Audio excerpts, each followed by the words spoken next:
Yo, it's Ratty here, and before I get into the video, I wanted to thank all my subscribers.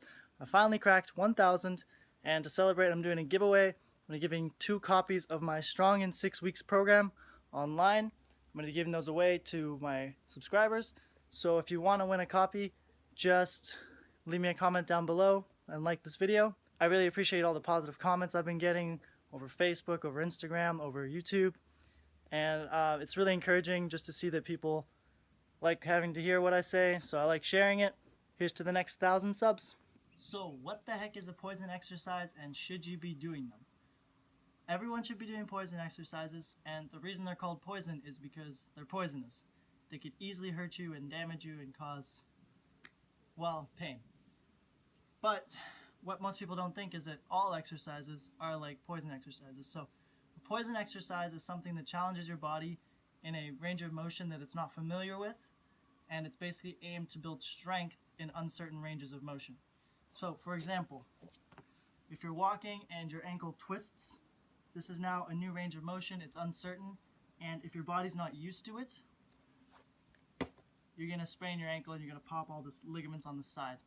However, if you train your ankle in this position, so something like ankle walks, jumping on your ankles sideways, stuff like this, or inside, or on your toes, on your calves, on your heels, that will train you in uncertain positions of injury.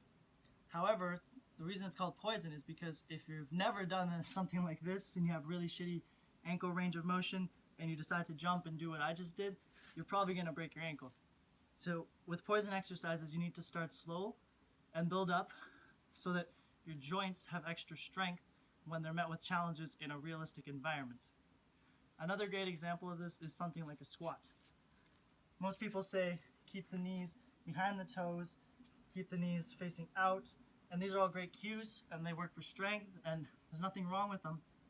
But fundamentally, when you're playing a sport like American football or tennis or any real life work requirement or any situation, your knee is not going to stay behind your toe, and it's not always going to stay to the outside. Sometimes it's going to go in, you're going to push off like this, and if you're not ready for it, you're going to break your knee.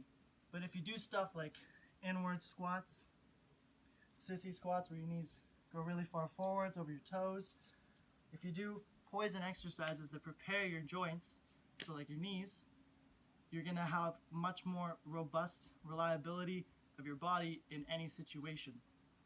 So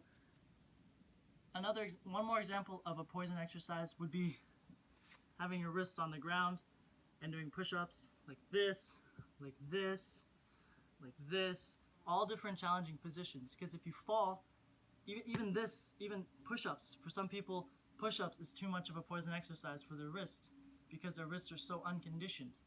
In the real life, if you fall and catch yourself on your wrist and you don't have that strength, you're going to be in a lot of pain. So what poison exercises do is they help prevent future pain by doing the pre-hab, rehab, all the good stuff before any disaster should happen.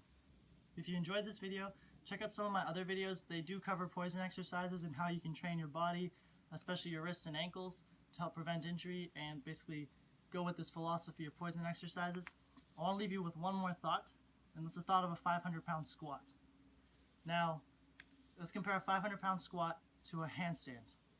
If someone who's untrained just shoots into a handstand, they've now loaded their wrists, which aren't meant to be loaded with their entire body weight,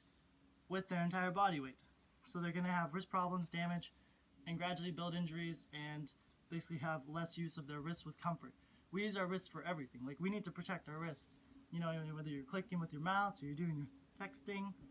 Anyways, the point is, you want to protect your joints, so you wouldn't take a 500-pound barbell and just try and squat it right away day one. No, you would start with an empty barbell and gradually build weight until you could do 500 if that was your goal.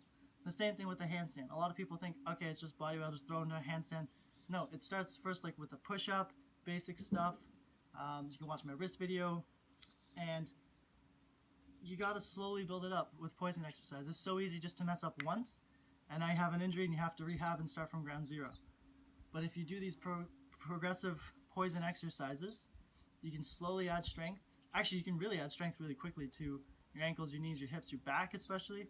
wrists, all those really important spots that you don't want injured, because it's going to ruin the quality of your life if those get injured. Imagine if you can't walk, or you can't, use your phone without pain.